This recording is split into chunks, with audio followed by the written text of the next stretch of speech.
আপনি আমাকে হাসি মুখে বিদায় দিন।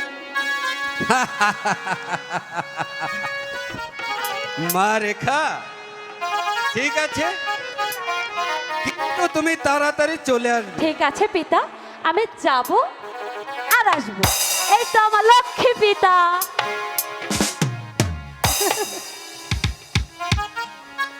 মেয়েটা মেয়েটা আমার বড় হয়েছে,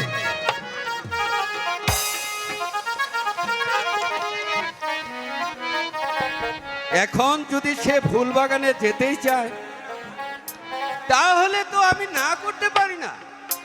দেখি হ্যালো, কোথায় যাচ্ছে।